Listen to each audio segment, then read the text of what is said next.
I am Rachel, 32 years old, and my grandfather left me $750,000 when he passed away. He raised me after my parents divorced, teaching me about money and responsibility. When I refused to give Mom my inheritance, claiming she needed it for family emergencies, she was furious. I stood my ground, knowing her history of financial irresponsibility. Then yesterday I got a text about an urgent family meeting at Aunt Shannon. Something felt off about the sudden invitation, but I went anyway. Before I tell you what happened when I walked into that ambush, drop a comment telling me where you are watching from and subscribe to hear how I stood my ground against my entire family. Growing up, stability was a foreign concept in my life. My parents divorced when I was 8, and the years that followed were a blur of weekend visitations, holiday negotiations, and constantly moving between two homes. Mom got primary custody, but her life was chaotic at best. We lived in 6 different apartments before I turned 15, each move prompted by unpaid rent or a new boyfriend she was chasing. Dad wasn't much better. He tried, but his work as a traveling salesman meant he was rarely around, and his child support payments were as inconsistent as his presence. This is where Grandpa William stepped in. He became my rock, my safe harbor in the storm of my childhood.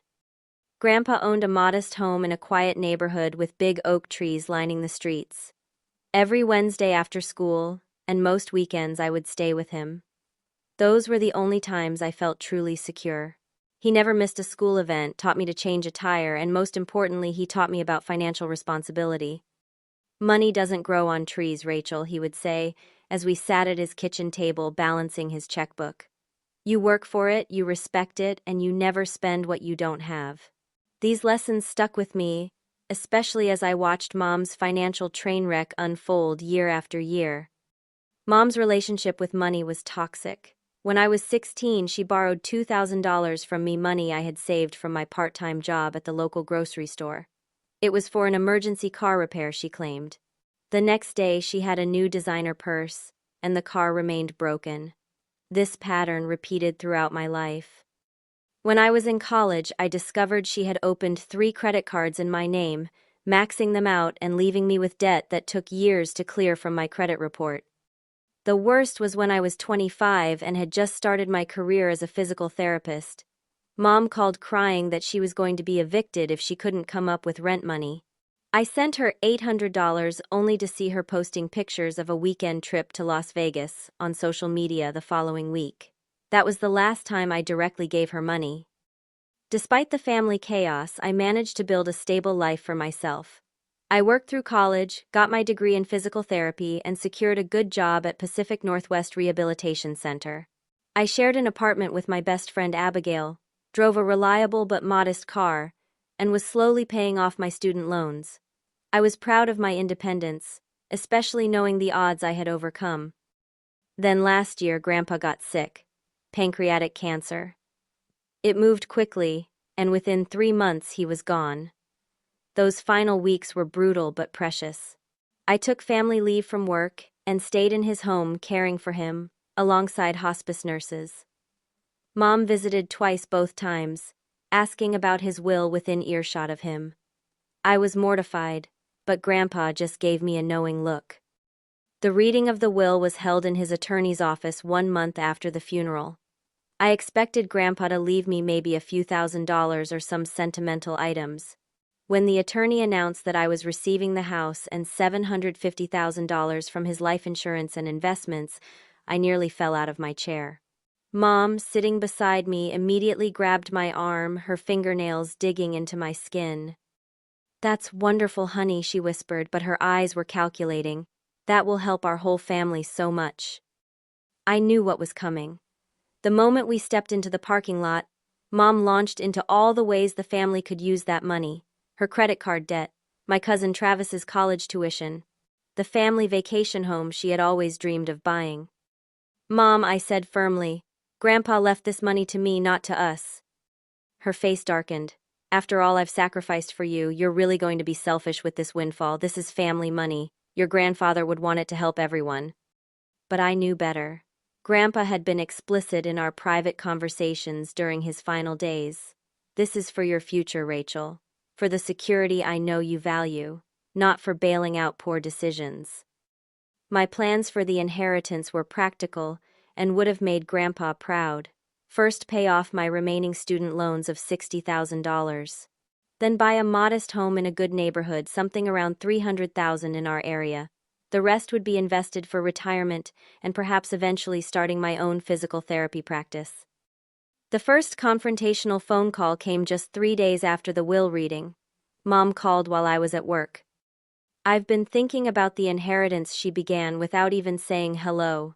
"I need at least half for family necessities." "Mom, we've already discussed this." The answer is no. "You ungrateful little brat, after everything I've done for you, this is your grandfather's money, not yours, and he would be ashamed of how selfish you're being." The call devolved from there, ending with her threatening to contest the will and me hanging up in tears. My supervisor, Georgia, noticed my distress and sent me home early that day. Within a week, the family battle lines were drawn. Uncle Doug, Mom's brother, called to tell me I was tearing the family apart. Aunt Shannon suggested I was too young to handle such a large sum responsibly. Even my cousin Megan, who I had been close with growing up, texted to ask if I could spare $10,000 for her graduate school tuition. The only family member who didn't pressure me was my dad. When I called to tell him about the situation, he surprised me. "Your grandfather left that money to you because he trusted you, Rachel. Not your mother, not me, not anyone else. Stand your ground."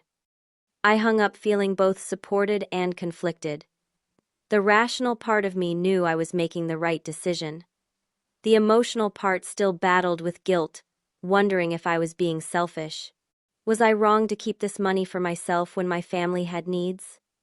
But then I would remember all the times Mom had squandered money, all the broken promises about repayment, all the financial chaos she had created in her life and mine. No, I wasn't wrong.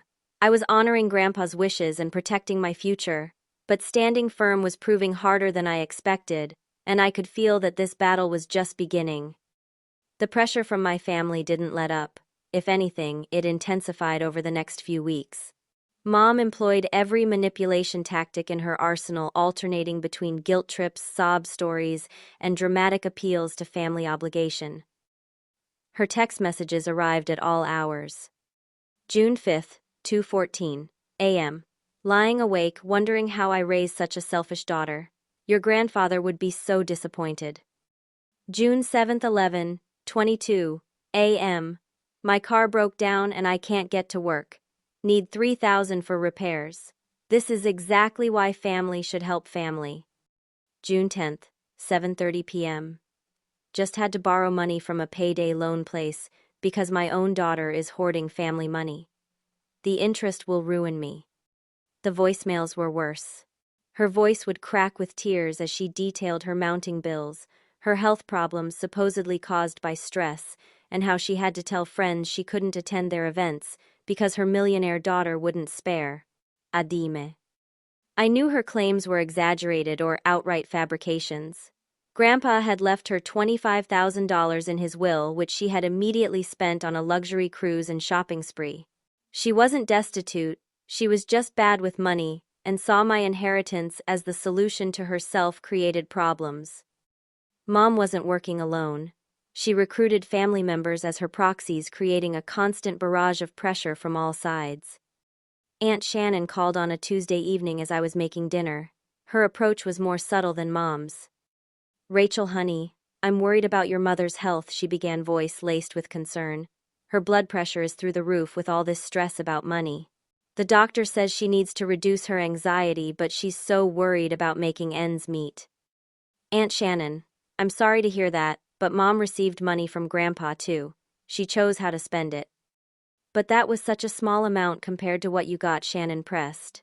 "Surely you could spare a bit to help your own mother. Family takes care of family."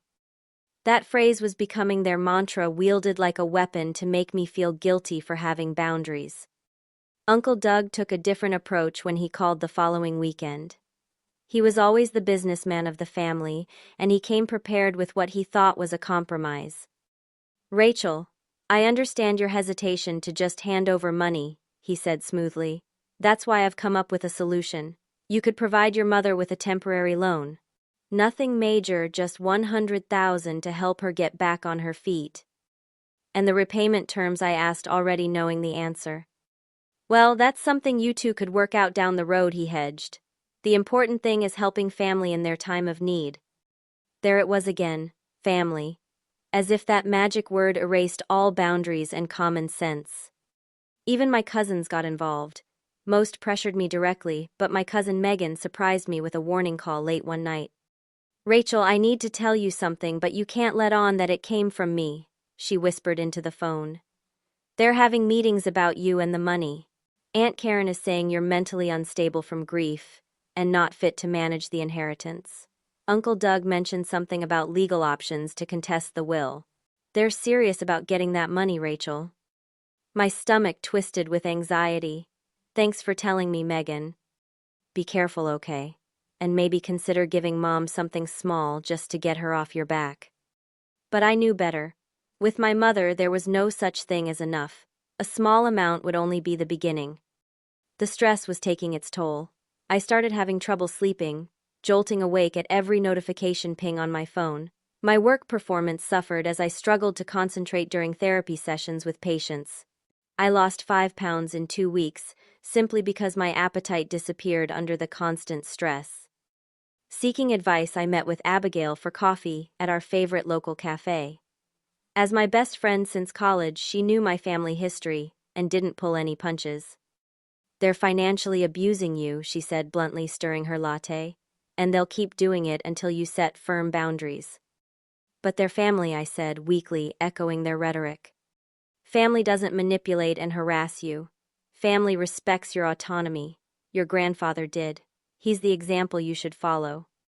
A coworker at the rehabilitation center, Marcus, shared a similar story when I confided in him during lunch break. His uncle had left him a considerable inheritance, and his siblings had tried the same tactics my family was using. I ended up giving in, he admitted.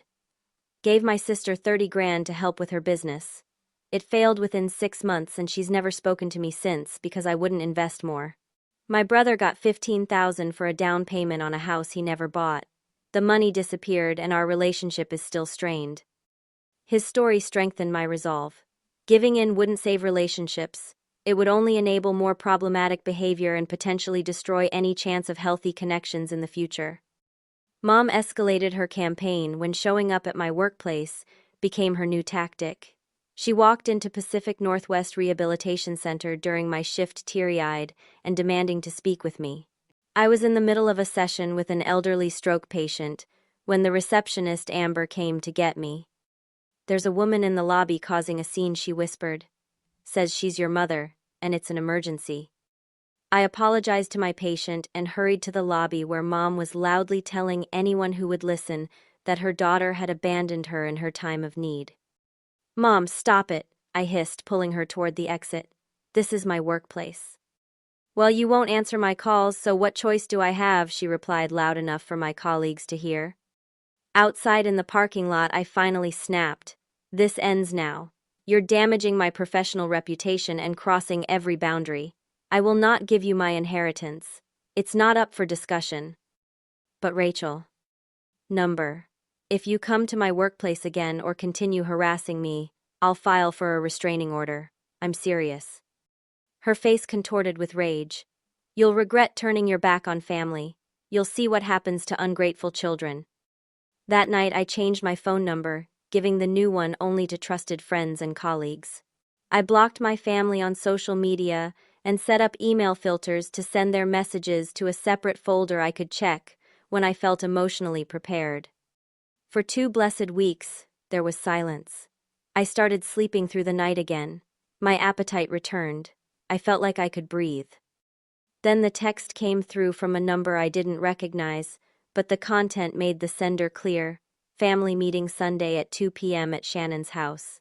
Time to resolve this as family. Mom. My heart sank. The peace had been temporary, and somehow I knew this meeting would be different. This wasn't just another guilt trip. This was something more calculated, more dangerous. The text message sat on my phone screen like a time bomb. Family meeting Sunday at 2 p.m. at Shannon's house. Time to resolve this as family. Something about the wording felt ominous. Not a request or an invitation, but a summons. The formal tone was unlike my mother's usual emotional messages. My instincts screamed trap. This wasn't going to be a regular family gathering with casserole and uncomfortable conversation. This was going to be an ambush. I called Abigail, immediately reading her the message. "Don't go," she said without hesitation. "Nothing good can come from this. They've had time to coordinate and plan. You'll be walking into a firing squad." "If I don't go, they'll just keep coming after me," I reasoned. "They might even escalate further." "Then don't go alone," Abigail suggested. "Bring backup." "What, like you?" "No, like a lodger." The idea hadn't occurred to me. I'd been so focused on the emotional aspect of the conflict that I hadn't considered the legal dimension. But Abigail was right. If my family was getting serious about trying to take my inheritance, I needed professional protection. That evening, I researched inheritance laws in our state.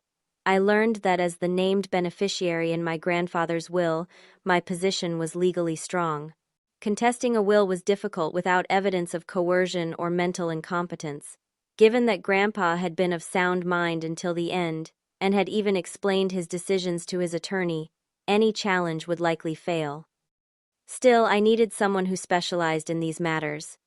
After reading reviews online, I scheduled a consultation with attorney Stephanie Miller for the following morning. Her firm specialized in estate disputes, and she had a reputation for being thorough and direct. Stephanie's office was in a converted Victorian house downtown. The interior combined historic charm with modern professionalism, much like Stephanie herself.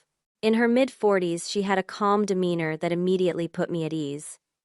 I explained my situation, showing her the text message and detailing the weeks of harassment. As I spoke, she took notes, occasionally asking clarifying questions. When I finished, she nodded thoughtfully. "Based on what you've told me, your mother has no legal claim to your inheritance," she said confidently. "The will was properly executed, your grandfather was of sound mind, and his intentions were clear. However, that doesn't mean your family won't try to pressure you into giving them money voluntarily." "That's exactly what I'm afraid of with this meeting," I admitted. "Do you have a copy of the will?" she asked. I didn't, but a quick call to Grandpa's attorney resulted in them emailing me a copy while I sat in Stephanie's office. As she reviewed it, her eyebrows raised slightly. "Your grandfather was very thorough," she noted. "There's actually a specific clause here stating that his bequest to you is for your sole benefit and use, and not intended for redistribution to other family members. He specifically mentions that any family pressure to share the inheritance would go against his explicit wishes." I felt a rush of validation. Even from beyond the grave, Grandpa was looking out for me, anticipating exactly what would happen. "He knew them well," I said, tears threatening. "This clause strengthens your position considerably," Stephanie continued. "Now about this family meeting. I strongly advise against attending alone. Family dynamics can be overwhelming, and it sounds like they're planning something coordinated." "Would you be willing to go with me?" I asked. She considered for a moment. "I could. My Sunday is clear, and this might actually be the most efficient way to end the harassment. Sometimes a legal presence is enough to shut down inappropriate demands." We spent the next hour preparing. Stephanie suggested I gather evidence of my mother's history of financial manipulation to counter any false narratives she might present at the meeting.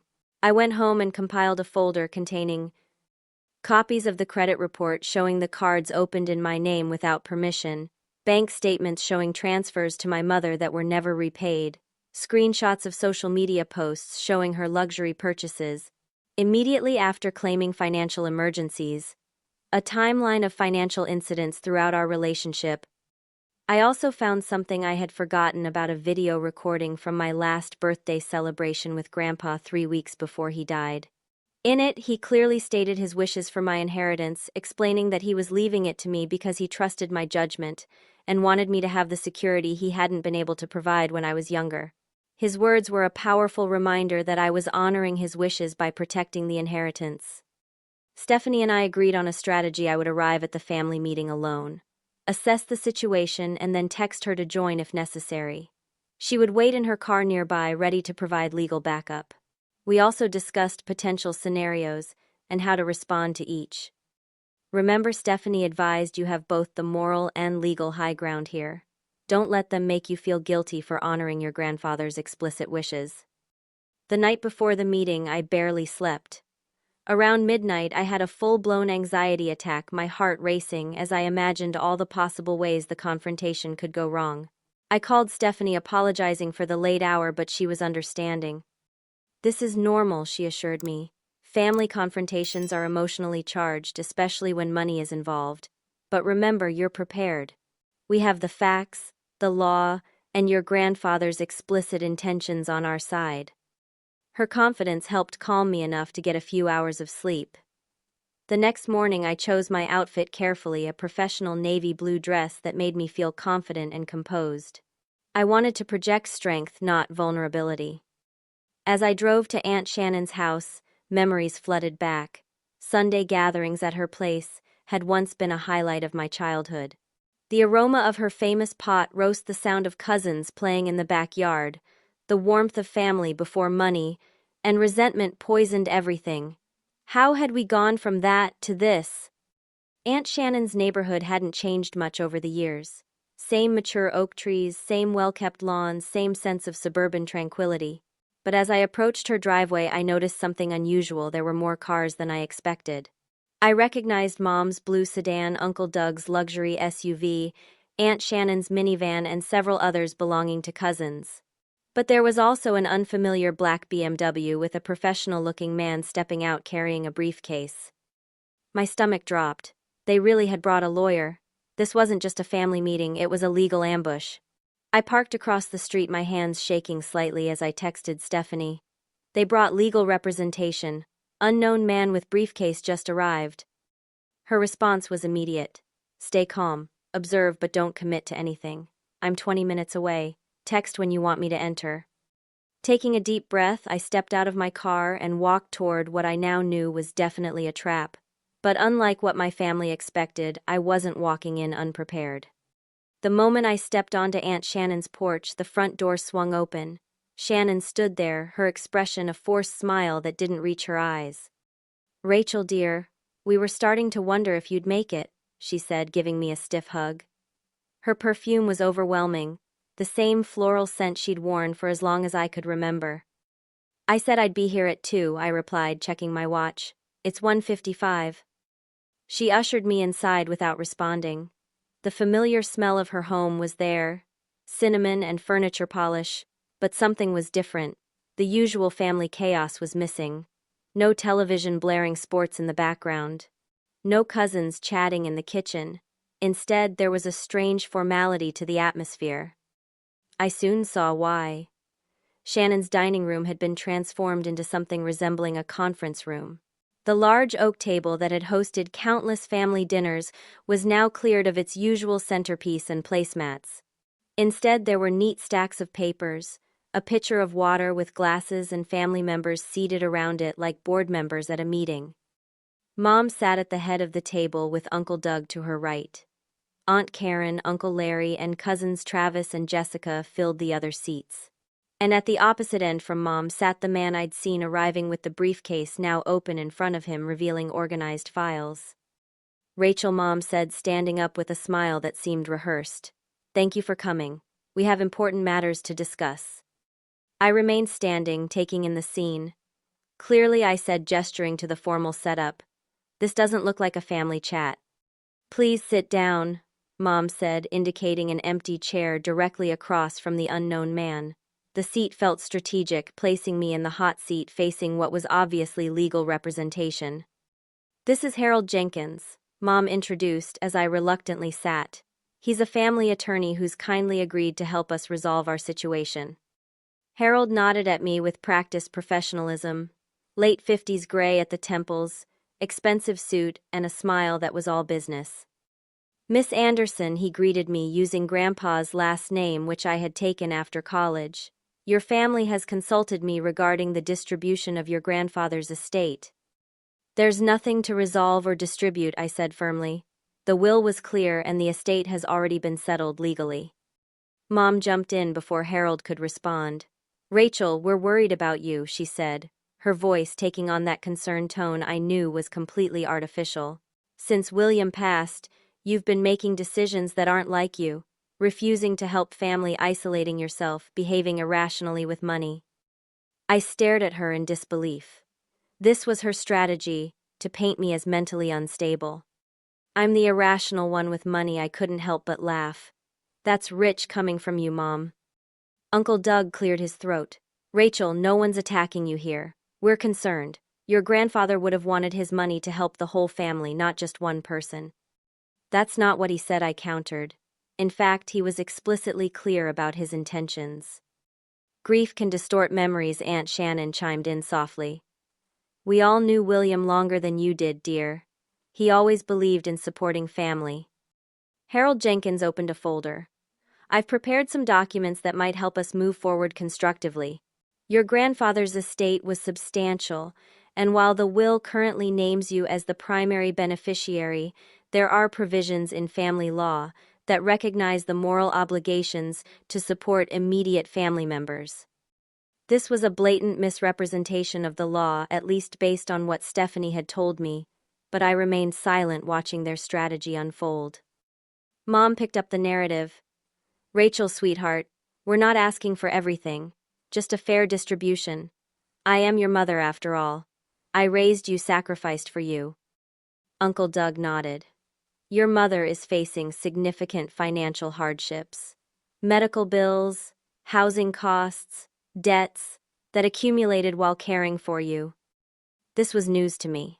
Mom had never been hospitalized that I knew of, and any financial hardships were of her own making. We've calculated a fair division, Harold continued, sliding a document toward me. 50% to be placed in a family trust managed by your mother, with provisions for distribution to family members in need. You would retain 50% for your personal use. I glanced at the document without touching it. It was titled Voluntary Redistribution of Inherited Assets and was filled with legal jargon designed to intimidate. This arrangement honors your grandfather's legacy while ensuring family needs are met, Harold explained smoothly. It's what he would have wanted. No, it isn't, I said firmly, and you have no legal basis to demand any portion of my inheritance. Harold's professional demeanor slipped slightly. Miss Anderson, family courts take a dim view of individuals who refuse to support immediate family members, especially parents, when they have substantial means. A judge might well determine that a portion of the inheritance should be redirected. This was a clear intimidation tactic, and from my consultation with Stephanie, I knew it was false. But I could see how someone without legal knowledge might be scared into compliance. We're trying to avoid court, Mom added, tears suddenly appearing in her eyes. Legal battles are so messy, so public. This way we keep it in the family. The others nodded in unison. It was clear they'd rehearsed this approach. Create a formal atmosphere present, legal-looking documents, make vague threats about court, add emotional manipulation, and pressure me to sign immediately. Harold slid a pen toward me. If you'll just sign here, we can resolve this amicably. The funds can be transferred by the end of the week. I looked around the table at my family members. Their expressions ranged from Mom's fake concern to Uncle Doug's barely concealed greed to Aunt Shannon's apparent discomfort. They were all complicit in this ambush, this attempt to bully and manipulate me out of my inheritance. The room felt suddenly hot and airless. I was outnumbered, surrounded by people who should have loved and supported me, but instead saw me as nothing more than access to money. For a moment, panic threatened to overwhelm me. Then I remembered Stephanie waiting outside. I wasn't actually alone. I took a deep breath, pushed back from the table slightly, and looked Harold directly in the eyes. This is fascinating, I said, my voice calmer than I felt. You've gone to quite a lot of trouble to create this illusion of legal authority. Mom's eyes narrowed. Rachel, don't be difficult. We're trying to help you do the right thing. I ignored her, keeping my focus on Harold. Mr. Jenkins, I'm curious.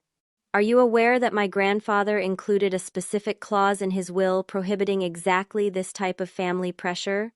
Or that attempting to coerce a beneficiary could potentially be considered elder abuse by extension, since you're trying to subvert the clear wishes of a deceased person? Harold's confident expression faltered slightly.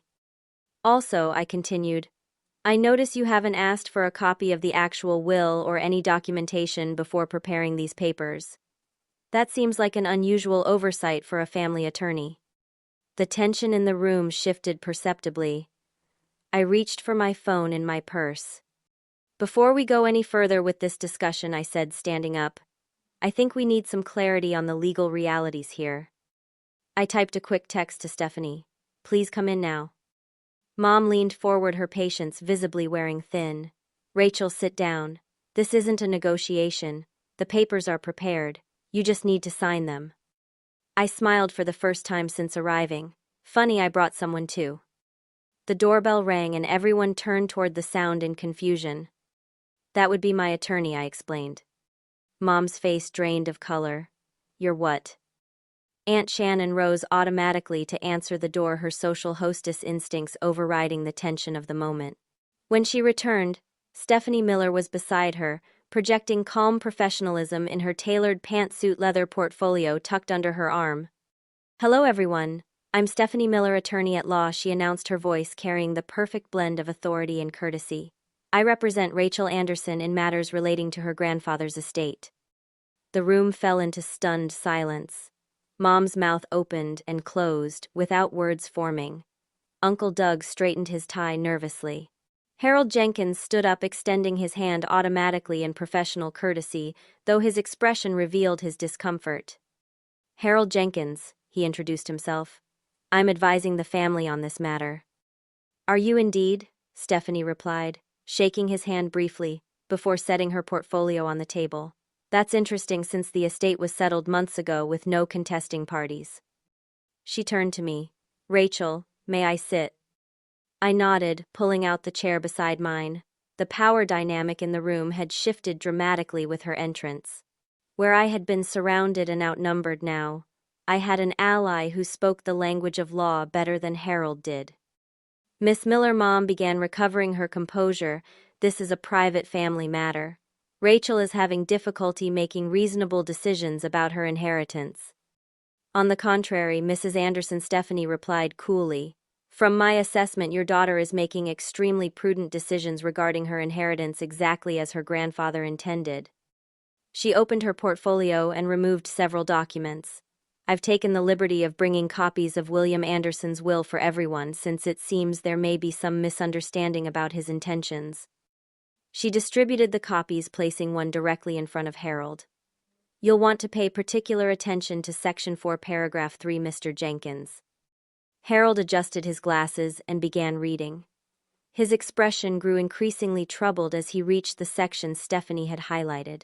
The paragraph explicitly stated that the inheritance was for my sole benefit and use, and specifically mentioned that family pressure to redistribute the assets would violate his wishes. Additionally, Stephanie continued, addressing the whole table. I've brought documentation that may be relevant to understanding the family financial dynamics. She slid a folder toward Harold. This contains evidence of a pattern of financial exploitation that informed Mr. Anderson's decision to structure his will as he did. The folder contained all the evidence I had compiled: the credit report showing accounts opened in my name without permission, bank statements showing transfers to my mother that were never repaid, and the timeline of financial incidents throughout our relationship. This is outrageous, Mom sputtered, her face flushing with anger. You're making me look like some kind of criminal. These are your own actions, Mrs. Anderson, Stephanie replied evenly, and they provide important context for why your father made the estate decisions he did. Stephanie then pulled out a tablet and set it on the table. I also think everyone should hear directly from William Anderson himself on this matter. She pressed play on the video recording from my last birthday celebration with Grandpa. His voice, though weakened by illness, was clear and determined. Rachel, I'm leaving my estate to you because I trust your judgment. I've watched you build a life of integrity and responsibility despite challenges. This money is for your security for the future. I know you'll use it wisely to build. It's not for anyone else to decide how to use. I've seen how money can be misused in our family, and I'm entrusting it to you alone. Tears pricked my eyes hearing his voice again, but I blinked them back, not wanting to show vulnerability in this setting. The video had a visible impact on everyone in the room. Aunt Shannon looked down at her hands. Uncle Doug shifted uncomfortably. Even Harold seemed to recognize that his position had just crumbled. Mom, however, wasn't ready to concede. That was a private moment taken out of context. William was confused toward the end. He didn't understand the family's needs. On the contrary, Stephanie countered Mr. Anderson was documented as being of sound mind until the very end.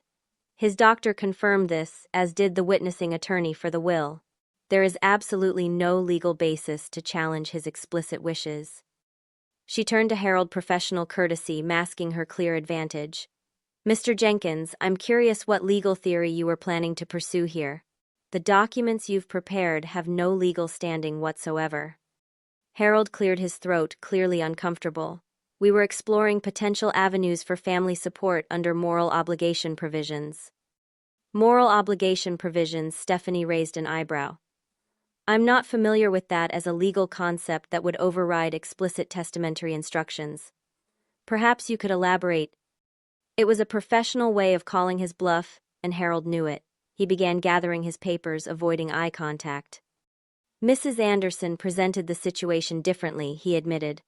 I was led to believe there were verbal promises and prior agreements regarding the distribution of assets. There were no such promises, I interjected firmly. Mom's composure finally broke.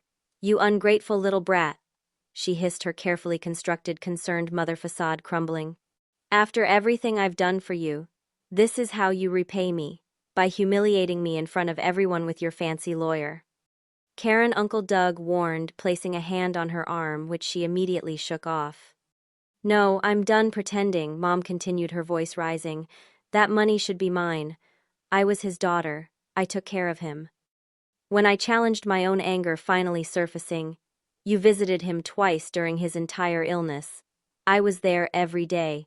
I arranged his care, managed his medications, held his hand when he was scared. Where were you? A tense silence followed this question. Everyone knew the answer. Aunt Shannon, looking increasingly uncomfortable with the direction of the meeting, finally spoke up. Perhaps we should take a step back. This has become more confrontational than intended. I agree, Stephanie said smoothly. And to help reset expectations, let me be clear about the legal reality here. William Anderson's will is valid and binding. Any attempt to contest it would not only fail, but could potentially result in legal costs being assessed against the challenging parties. She turned to Mom directly. Furthermore, Mrs. Anderson, the pattern of financial behavior documented here raises serious concerns. Should the harassment of my client continue, we would be forced to consider legal options, including restraining orders and possibly civil action for the previous financial impositions. Uncle Doug, always pragmatic, seemed to recognize the losing position. Karen, I think we need to reconsider our approach here. Reconsider, Mom scoffed. You're the one who said she'd cave if we presented a united front. You're the one who found Harold. This revelation confirmed what I had suspected. The entire family meeting had been orchestrated specifically to intimidate me into giving up my inheritance.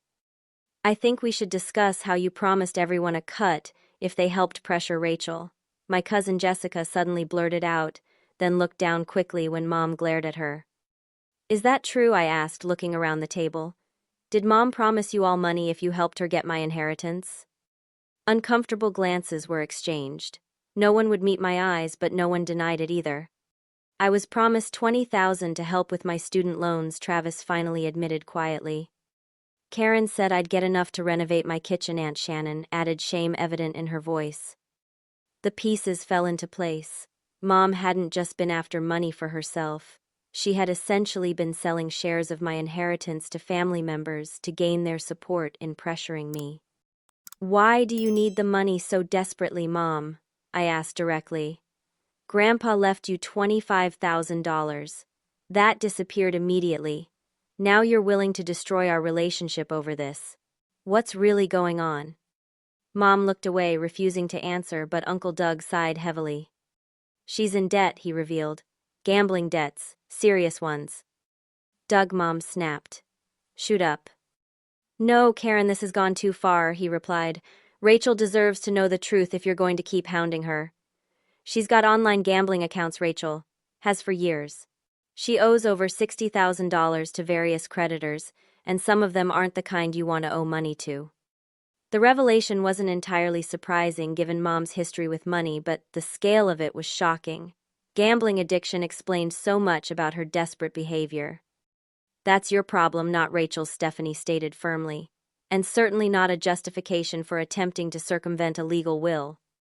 I looked at my mother, seeing her clearly, perhaps for the first time.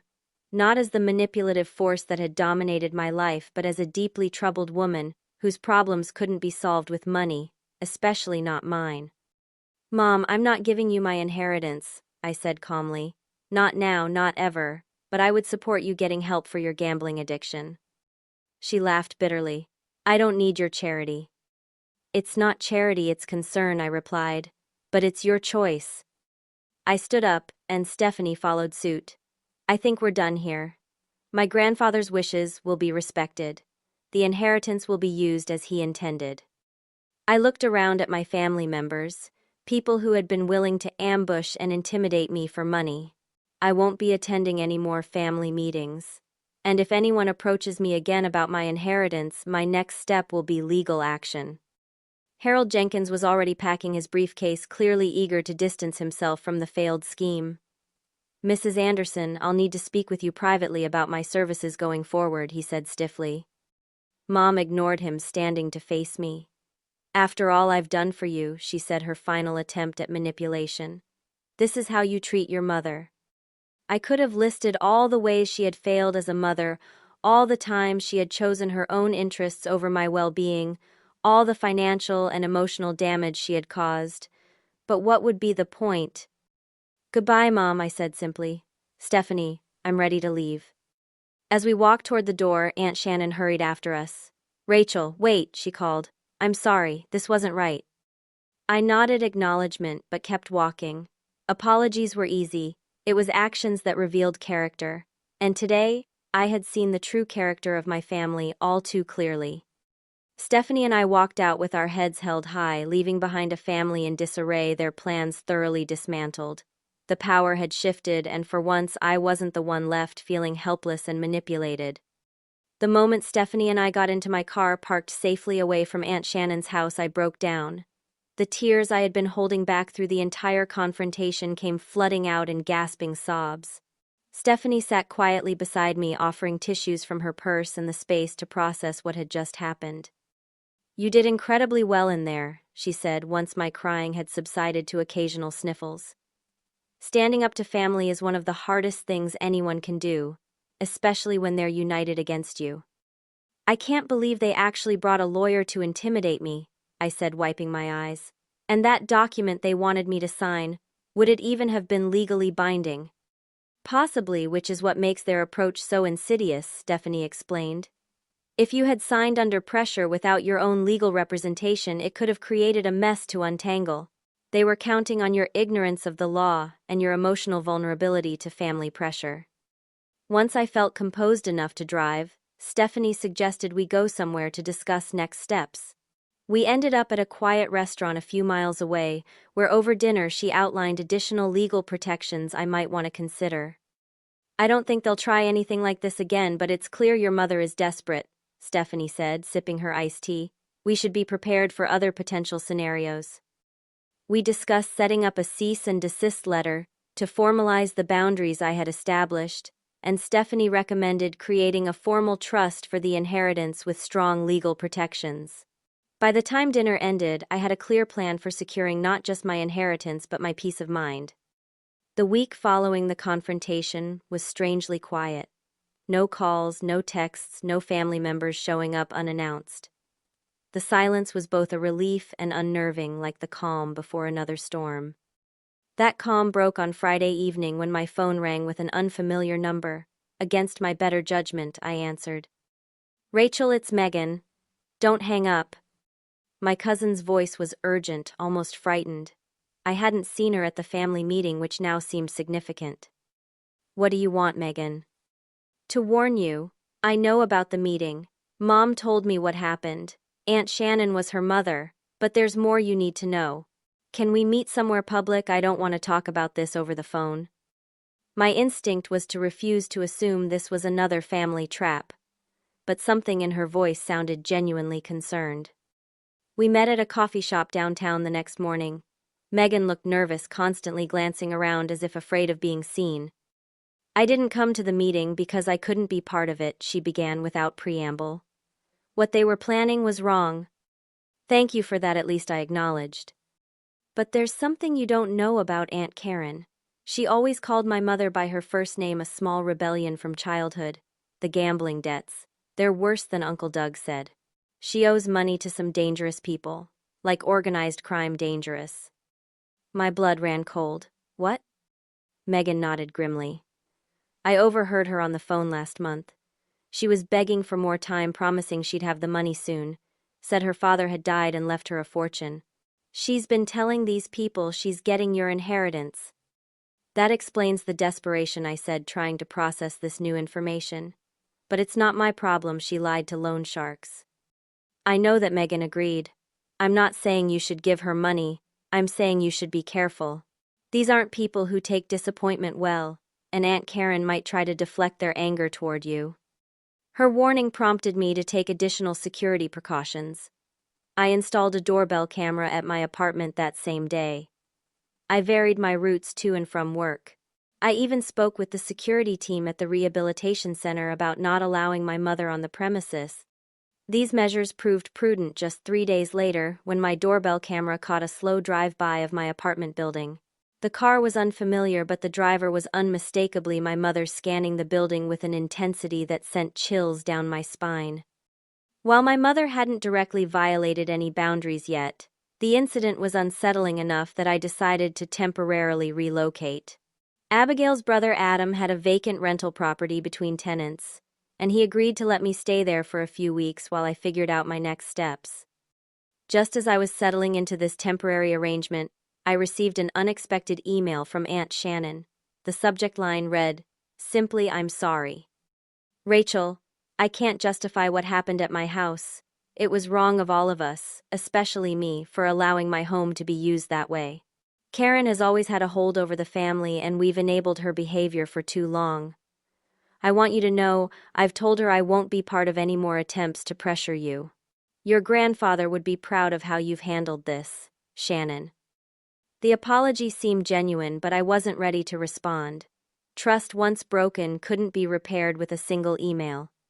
Meanwhile, my mother took to Facebook to paint herself as the victim.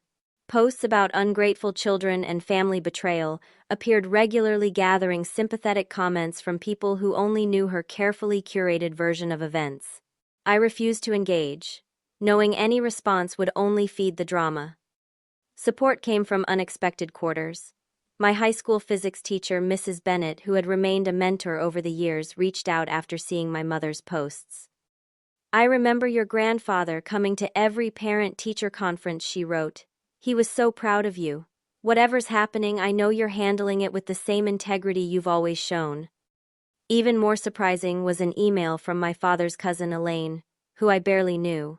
"Your grandmother Anderson told me years ago that William was setting up a special fund for you because he worried about Karen's influence. The whole Anderson side supports you even if we're not in regular contact." These messages were balm to my wounded spirit, reminders that family could be supportive rather than exploitative. On Stephanie's advice, I had the inheritance placed in a protected trust with strong legal safeguards. The structure would make it virtually impossible for anyone to access the funds except me, and even provided protection in case of any future relationships or marriages. Grandpa would have approved of the prudence. With my finances secured, I began house hunting with a real estate agent recommended by Marcus from work. After viewing dozens of properties, I found a modest 3-bedroom craftsman-style home in a quiet neighborhood, not unlike the one where Grandpa had lived. The asking price was $285,000, well within my budget, even after setting aside money for repairs and updates. Just as I was preparing to make an offer on the house, a certified letter arrived at my temporary address, forwarded from my apartment. It was from a law firm I didn't recognize, different from Harold Jenkins's.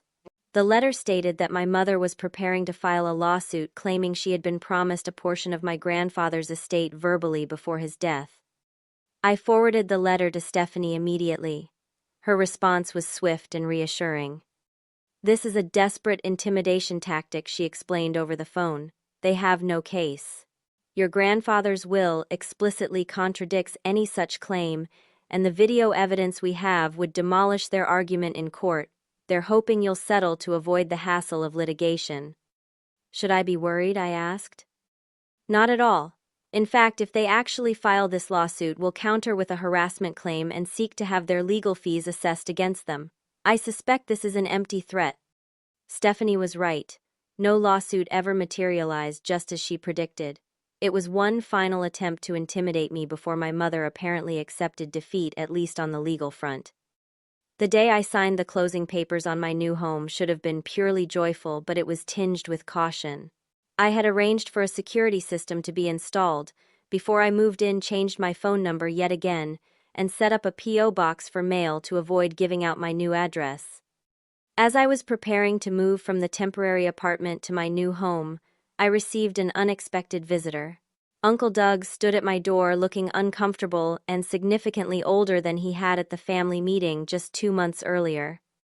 "Rachel," he said, keeping a respectful distance, "I won't take much of your time. I just came to warn you that Karen isn't doing well. The gambling has gotten worse since the meeting. She's talking about you, constantly convinced that you're the source of all her problems." "I haven't had any contact with her," I pointed out. "I know. This isn't about what you're doing. It's about her mental state. She's spiraling, and I'm worried about what she might do.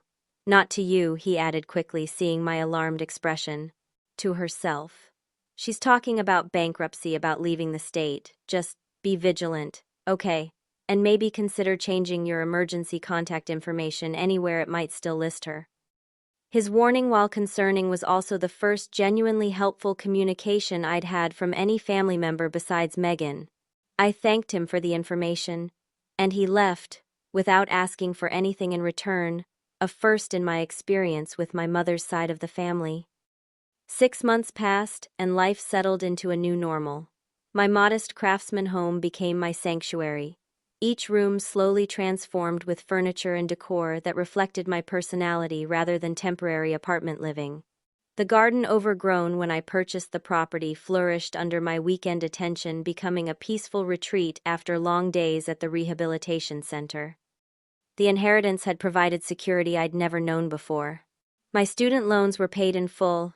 I owned my home outright, and the remaining funds were carefully invested for retirement and potential future business ventures.